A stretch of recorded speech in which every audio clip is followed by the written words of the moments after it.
ദൈവ തിരുനാമത്തിന് മഹത്വം ഉണ്ടാകട്ടെ. കർത്താവായ യേശു ക്രിസ്തുവിൻ്റെ സ്നേഹം നിറഞ്ഞ നാമത്തിൽ നിങ്ങൾക്ക് ഓരോരുത്തർക്കും എൻ്റെ എളിയ സ്നേഹവന്ദനം. പാസ്കലിനെ കുറിച്ച് കേൾക്കാത്തവർ ആരും തന്നെ ഉണ്ടായിരിക്കുകയില്ലല്ലോ. ലോക പ്രശസ്ത തത്വചിന്തകനും ശാസ്ത്രജ്ഞനുമായിരുന്നുവല്ലോ പാസ്കൽ. 16-ാമത്തെ വയസ്സിൽ അദ്ദേഹം കോണിഘടകങ്ങളുടെ രഹസ്യം കണ്ടെത്തി. പിന്നീട് അദ്ദേഹം ഗണിതശാസ്ത്രത്തിൽ പാസ്കൽ തിയറി കണ്ടുപിടിച്ചു. ലോകപ്രശസ്തനായിരുന്നു അദ്ദേഹം. പക്ഷെ അദ്ദേഹം ഒരു സുവിശേഷ സ്നേഹിയായിരുന്നു. 1656 അദ്ദേഹം ബൈബിൾ വായിച്ചുകൊണ്ടിരുന്നപ്പോൾ, ഈ ബൈബിളിൽ അടങ്ങിയിരിക്കുന്നതായ സത്യം അദ്ദേഹം ഗ്രഹിച്ചുകൊണ്ടിരുന്നപ്പോൾ ഒരു സ്വർഗീയ ദർശനം അദ്ദേഹത്തിന് ഉണ്ടാകുകയും അദ്ദേഹം ഫ്രാൻസിൽ, അദ്ദേഹത്തിൻ്റെ നാട്ടിൽ ആ വീട്ടിലിരുന്നു കൊണ്ട് ബൈബിൾ വായിച്ചുകൊണ്ടിരുന്നപ്പോൾ ആ മുറിയിൽ ഒരു ദൈവിക സാന്നിധ്യം, യേശുക്രിസ്തുവിൻ്റെ സാന്നിധ്യം നിറവോടെ അനുഭവിപ്പാൻ കർത്താവ് അദ്ദേഹത്തിന് അനുഭവങ്ങൾ കൊടുത്തു. അദ്ദേഹം തൻ്റെ ജീവിതം സമ്പൂർണ്ണമായി കർത്താവിന് വേണ്ടി സമർപ്പിച്ചു. ലോകപ്രശസ്ത ശാസ്ത്രജ്ഞനായിരുന്നുവെങ്കിലും ഒരു താത്വിക ആചാര്യനായിരുന്നുവെങ്കിലും ഗണിതശാസ്ത്രത്തിൽ അനേക കണ്ടുപിടുത്തങ്ങൾ നടത്തി. നിങ്ങൾക്കറിയാമോ, സിറിഞ്ച്, അതുപോലെ വാക്വം പമ്പ് തുടങ്ങിയതായി barometer, air compressor, hydraulic press, ഇതെല്ലാം കണ്ടുപിടിച്ചത് പാസ്കലാണ്. പക്ഷെ അദ്ദേഹം തികഞ്ഞ ക്രിസ്തുഭക്തനായിരുന്നു, സുവിശേഷ പ്രേമിയായിരുന്നു. മാത്രമല്ല, അദ്ദേഹം സകലവും യേശുവിൻ്റെ കരങ്ങളിലേക്ക് തൻ്റെ ജീവിതവും ഭാവിയും എല്ലാം കൊടുത്ത് യേശുവിന് വേണ്ടി ജീവിച്ച ഒരു ഉന്നതനായ വ്യക്തിയായിരുന്നു.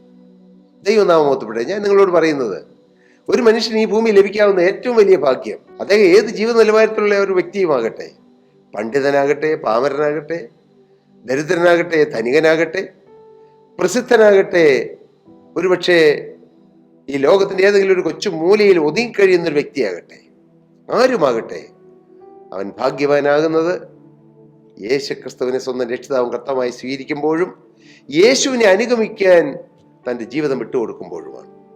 സ്തോത്രം. ലൂക്കോസ് എഴുതിയ സുവിശേഷം 5-ാം അധ്യായം അതിൻ്റെ 11-ാമത്തെ വാക്യം വായിക്കുമ്പോൾ നമുക്ക് ഇപ്രകാരം വായിക്കാൻ കഴിയും: പിന്നെ അവർ പടകുകളെ കരയ്ക്കടുപ്പിച്ചിട്ട് സകലവും വിട്ട് യേശുവിനെ അനുഗമിച്ചു. അതിൽ ശീമോൻ പത്രോസുണ്ട്, യാക്കോബുണ്ട്, യോഹന്നാനുണ്ട്. അത്രയൊക്കെ നമുക്ക് തിരുവചനത്തിന്റെ അടിസ്ഥാനത്തിൽ മനസ്സിലാക്കാൻ കഴിയും. അവർ ചുരുങ്ങിയത് ഈ 3 പേരുണ്ട്. അവര് എല്ലാം വിട്ട്, അവർക്കുണ്ടായിരുന്ന പടക് എന്തിനെ സൂചിപ്പിക്കുന്നു? അവരുടെ ഉപജീവന മാർഗം, അവർക്കുണ്ടായിരുന്ന എല്ലാം അവർ വിട്ടു. എന്തിന്? യേശുവിനെ അനുഗമിക്കുവാൻ. അവരെല്ലാം കരയ്ക്കടുപ്പിച്ചു. എന്നിട്ട് യേശുവിൻ്റെ പിന്നാലെ യേശുവിനെ അനുഗമിക്കാൻ പുറപ്പെട്ടു. അപ്പം നാളത്തെ ഭക്ഷണമോ, കുടുംബത്തിൻ്റെ കാര്യങ്ങളോ, മക്കളുടെ പഠനമോ, 100 കാര്യങ്ങളില്ലേ, ഒന്നും ചിന്തിച്ചില്ല. ഒന്നും ചിന്തിച്ചിട്ടല്ല യേശുവിൻ്റെ പിന്നാലെ ഇറങ്ങിത്തിരിക്കുന്നത്. അത് വിശ്വാസമാണ്. ഒന്നും ചിന്തിച്ചാൽ ഒരു പക്ഷെ നമുക്കൊരു എത്തും പിടിയും കിട്ടുകയില്ല. എൻ്റെ കുടുംബത്തിൻ്റെ കാര്യം ആര് നോക്കും? എൻ്റെ മക്കളുടെ കാര്യം ആര് നോക്കും? എൻ്റെ ഭാര്യയുടെ കാര്യം ആര് നോക്കും? എൻ്റെ വീടിൻ്റെ സംരക്ഷണം ആര് ചെയ്യും? ഇങ്ങനെ 100 ചോദ്യങ്ങളുമായിട്ട് ഇരുന്നാൽ നമുക്ക് യേശുവിൻ്റെ പിന്നാലെ പോകാൻ പറ്റുകയില്ല. എല്ലാം നോക്കിക്കൊള്ളുമെന്നുള്ള ഉറപ്പോടെ ദൈവകരങ്ങളിലേക്ക് എല്ലാം ഏൽപ്പിച്ച് ഒരിക്കലായി ഇറങ്ങിത്തിരിക്കുകയാണ്. അത് ഭാഗ്യമാണ്. കർത്താവിന് സ്തോത്രം. ശീമോന്റെയും യാക്കോബിന്റെയും യോഹന്നാന്റെ ജീവിതത്തിലെല്ലാം കർത്താവ് നിവർത്തിച്ചു കൊടുത്തു. അവരുടെ എല്ലാ കാര്യങ്ങളും കർത്താവ് നോക്കി. ശീമോന്റെ അമ്മാവിയമ്മ ജ്വരം പിടിച്ചു കിടന്നു. യേശു അവിടെ ചെന്നു അവളെ സൗഖ്യമാക്കി. ശീമോൻ പത്രോസിന് കരം കൊടുക്കാൻ മാർഗമുണ്ടായിരുന്നില്ല. പക്ഷേ യേശു അവന് വേണ്ടി കരുതി. ഇങ്ങനെ ഓരോന്നോരോന്ന് നോക്കുമ്പോൾ കർത്താവ് കരുതി. കിട്ടുന്ന അവസരം, ദൈവത്തിന്റെ പരിശുദ്ധാത്മാവിനെ ആഹ്വാനം ചെയ്യുന്ന സമയം, നമ്മുടെ ജീവിതം യേശുവിനെ അനുഗമിക്കാൻ, യേശുവിന്റെ മുഖത്തുള്ള വേലയ്ക്കായി എല്ലാം സമർപ്പിക്കുന്നതാണ് ഭാഗ്യം. അപ്പോസ്തലനായ പൗലോസ് ഗലാത്യർക്ക് എഴുതിയ ലേഖനം 1-ാം അധ്യായത്തിൽ തന്റെ ജീവിതാനുഭവം പറയുന്നു. എങ്കിലും എൻ്റെ ജനനം മുതൽ എന്നെ വേർതിരിച്ച് തൻ്റെ കൃപയാൽ വിളിച്ചിരിക്കുന്ന ദൈവം തൻ്റെ പുത്രനെ കുറിച്ചുള്ള സുവിശേഷം ഞാൻ ജാതികളോട് അറിയിക്കേണ്ടതിന് അവനെ എന്നെ വെളിപ്പെടുത്തുവാൻ പ്രസാദിച്ചപ്പോൾ ഞാൻ മാംസരക്തങ്ങളോട് ആലോചന ചോദിക്കുകയോ എനിക്ക് മുമ്പേ അപ്പോസ്തലന്മാരായിരുന്നവരുടെ അടുക്കൽ യെരൂശലേമിലേക്ക് പോകുകയോ ചെയ്യാതെ നേരെ അറബിയിലേക്ക് പോവുകയും ദമസ്കോസിലേക്ക് മടങ്ങിപ്പോരുകയും ചെയ്തു. എന്തൊരു കരുത്തുറ്റ വാക്കുകളാണത്.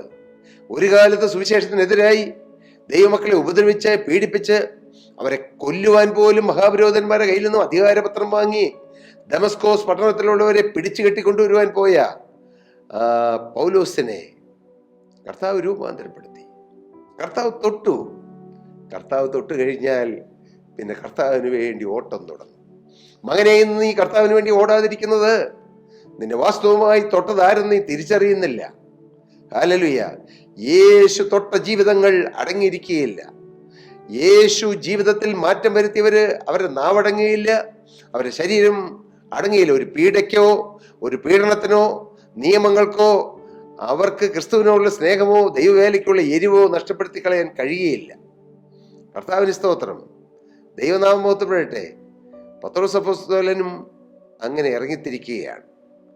11-ാമത്തെ വാക്യത്തിൽ നിന്ന് വായിച്ചു, അവർ പടകുകളെ കരയ്ക്കടുപ്പിച്ചിട്ട് സകലവും വിട്ടു. പടക് വിട്ടു, വല വിട്ടു, എല്ലാം വിട്ടു, യേശുവിനെ അനുഗമിച്ചു. ഇങ്ങനെ വേദപുസ്തകത്തിന്റെ ചരിത്ര താളുകളിൽ നാം നോക്കിയാൽ അനേകർ, പുതിയ നിയമത്തിലും പഴയ നിയമത്തിലും എത്രയോ ആളുകൾ നമുക്കറിയാം. എലീശ തൻ്റെ പാടത്ത് ഉഴുവുകാരോടുകൂടെ നിലമുഴുകയായിരുന്നു. ഏറ്റവും ഒടുവിലത്തെ കാളയോടുകൂടെയായിരുന്നു എലീശ ഉഴുകൊണ്ടിരിക്കുമ്പോൾ ഏലിയാവ് തൻ്റെ പുതപ്പ് എലീശയുടെ മേലിട്ടു. പുതപ്പ് വീണ ഉടനെ കലപ്പയിൽ നിന്നും കൈ പറഞ്ഞു. പിന്നെ എന്താ ചെയ്തത്? പിന്നെ ഏലിയാവിന്റെ പിന്നാലെ കൂടി. കർത്താവിന് സ്തോത്രം. ദൈവനാമം മഹത്വപ്പെടട്ടെ. എലീശ അങ്ങനെ ചെയ്തു. എലീശ പൂട്ടിക്കൊണ്ടിരുന്ന കാളയെ ഖണ്ഡമായി നുറുക്കി താൻ ഉപയോഗിച്ചുകൊണ്ടിരുന്ന കലപ്പ വെട്ടിക്കേറി അവിടെ ഒരു യാഗപീഠം പണിത് കാളകളെ ദഹിപ്പിച്ചു. പ്രിയപ്പെട്ടവരെ, സകലവും വിട്ട് അനുഗമിക്കാൻ കൊള്ളാവുന്നവനാണ് യേശു. എല്ലാം വിട്ട് അനുഗമിച്ചാൽ നമ്മുടെ കാര്യം ഏറ്റെടുക്കുന്നവനാണ് യേശു. നമ്മൾ ചിന്തിക്കും, മറ്റനേകർ ചിന്തിക്കും, എൻ്റെ കാര്യം ഞാൻ കുറച്ചെങ്കിലും നോക്കണ്ടേ? എൻ്റെ കുടുംബത്തിൻ്റെ കാര്യം, എൻ്റെ വരുമാനത്തിൻ്റെ കാര്യം, എൻ്റെ ഭക്ഷണത്തിൻ്റെ കാര്യം, എൻ്റെ മക്കളുടെ കാര്യം, അവരുടെ പഠനത്തിൻ്റെ കാര്യം, അവരുടെ വസ്ത്രത്തിൻ്റെ കാര്യം, ഇങ്ങനെ 100,000 ആവശ്യങ്ങളുള്ള എൻ്റെ ജീവിതത്തിൽ ഞാൻ യേശുവിൻ്റെ പിന്നാലെ ഇറങ്ങിത്തിരിക്കുക എന്ന് പറഞ്ഞാൽ എനിക്ക് നഷ്ടമല്ലേ? ചിന്തിക്കുന്നവരുണ്ട്. എന്നാൽ പ്രിയപ്പെട്ടവരെ, യേശുവിൻ്റെ നാമത്തിൽ നാം ഇറങ്ങിത്തിരിച്ചാൽ നമ്മുടെ കാര്യം കർത്താവ് നോക്കും, ഉറപ്പാണ്. അല്ലെങ്കിൽ കർത്താവിന്റെ വചനം പറയുന്നു, എൻ്റെ നാമത്തിൽ സഹോദരങ്ങളെയോ സഹോദരികളെയോ അമ്മയെയോ അപ്പനെയോ നിലങ്ങളെയോ വിട്ടുകളഞ്ഞവന് ഈ ഭൂമിയിൽ തന്നെ 100 മടങ്ങ് ലഭിക്കും. അവൻ നിത്യജീവനെ അവകാശമാക്കും. വലിയ ഭാഗ്യമാണ് യേശുവിന് വേണ്ടി ഈ ജീവിതം വേർതിരിക്കുക. വലിയ ശ്രേഷ്ഠ പദവിയാണ് യേശുവിൻ്റെ മഹത്വത്തിന് വേണ്ടി ചെലവഴിക്കുക. എല്ലാം വിട്ട് യേശുവിനെ അനുഗമിക്കുക. പ്രിയപ്പെട്ടവരെ, എല്ലാം വിട്ടങ്ങനെ അനുഗമിക്കുന്നത് ബുദ്ധിയാണോ?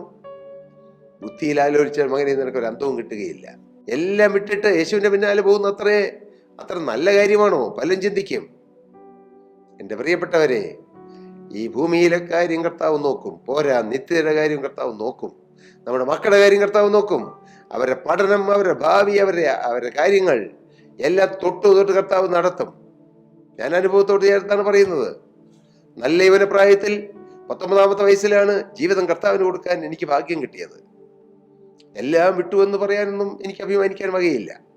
എങ്കിലും എൻ്റെ നാഥന്റെ സ്നേഹം എന്നെ തലോടിയപ്പോൾ, കർത്താവേ, ഞാൻ അങ്ങയെ സ്നേഹിക്കുന്നു, ഞാൻ അങ്ങയുടെ പിന്നാലെ വരുന്നു, എൻ്റെ നാഥനെ അനുഭവിപ്പാൻ ഒരു തുടക്കം കിട്ടി. ഒരു തുടക്കമെന്ന് എനിക്ക് പറയാൻ പറ്റൂ. തുടക്കം, പക്ഷെ അത് നല്ല തുടക്കമായിരുന്നു. Well begun, half done.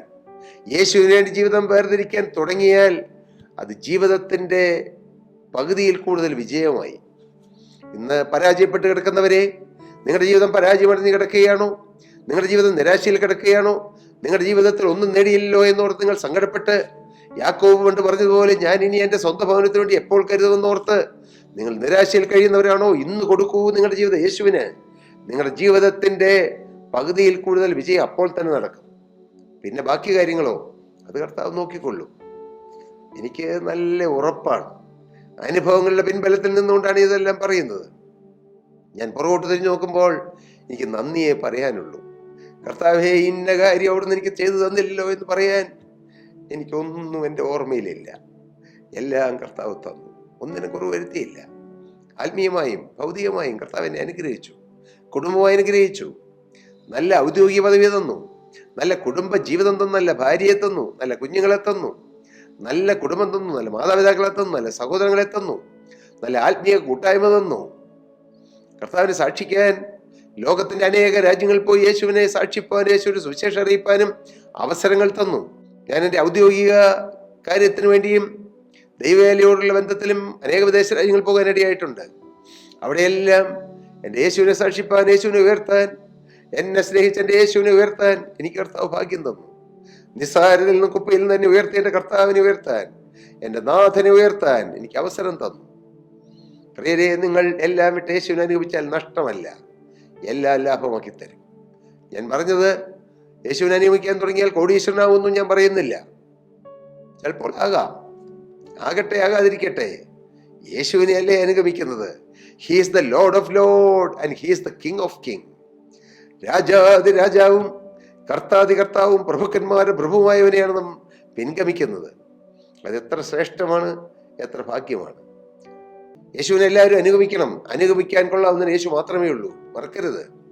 ഈ ഭൂമിയിലെ മനുഷ്യരെ അനുഗമിച്ചാൽ അവർ മാറും, അവരുടെ സ്നേഹം മാറും, അവരുടെ കരുതൽ മാറാം. കൂട്ടുകാർ പിരിഞ്ഞിടും, സോദരർ കൈവിടും, മാതാപിതാക്കളും ചിലപ്പോൾ മറന്നുപോകും. മരണത്തിൻ കുഴിയിൽ താഴ്വരയിൽ കടക്കുവോളം പിരിയാതെ നമ്മുടെ കൂടെ പാർക്കുന്നവനാണ് കർത്താവ്. കൂട്ടുകാർ പിരിഞ്ഞിടും, സോദരർ കൈവിടും, മാതാപിതാക്കളും മറന്നു പോകും. മരണത്തിൻ കൂരിരുൾ താഴ്വര കഴിവോളം പിരിയാതൻ കൂടവേ പാർത്തിടും താൻ. എത്ര മനോഹരമാണത്. ഈ ഭാഗ്യം നിങ്ങൾക്ക് വേണമോ? എങ്കിൽ കൊടുക്കൂ യേശുവിൻ്റെ കരങ്ങളിലേക്ക് ജീവിതം. യേശുവിനെ അനുഗമിക്കാൻ തീരുമാനിക്കൂ. ഞാൻ ഇന്നു മുതൽ യേശുവിനെ സ്നേഹിക്കും, യേശുവിനെ അനുഗമിക്കും, യേശുവിനായി ജീവിക്കും. അങ്ങനെ നിങ്ങൾക്കൊരു തീരുമാനമുണ്ടെങ്കിൽ കർത്താവിൻ്റെ കരം നിങ്ങൾ ശിരസിൽ വയ്ക്കും, നിങ്ങളെ അനുഗ്രഹിക്കും, നിങ്ങളെ വിടുവിക്കും. എല്ലാ നന്മകളാലും ആത്മീയമായും ഭൗതികമായും ദൈവം നിങ്ങളെ അനുഗ്രഹിക്കും. അതിനിടയാകട്ടെ. ദൈവനാമം മഹത്വപ്പെടട്ടെ. പ്രിയ സഹോദരി സഹോദരങ്ങളെ, നിങ്ങൾക്ക് പ്രാർത്ഥന വിഷയങ്ങളുണ്ടോ? തീർച്ചയായും ഞങ്ങളെ അറിയിച്ചാൽ ഞങ്ങൾ നിങ്ങൾക്ക് വേണ്ടി പ്രാർത്ഥിക്കാം. ഞങ്ങളുടെ പ്രെയർ വാരിയേഴ്സ് ടീം നിങ്ങൾക്ക് വേണ്ടി പ്രാർത്ഥിക്കും. കർത്താവ് നിറപടിയായി ഓരോരുത്തരെയും അനുഗ്രഹിക്കട്ടെ. ദൈവനാമം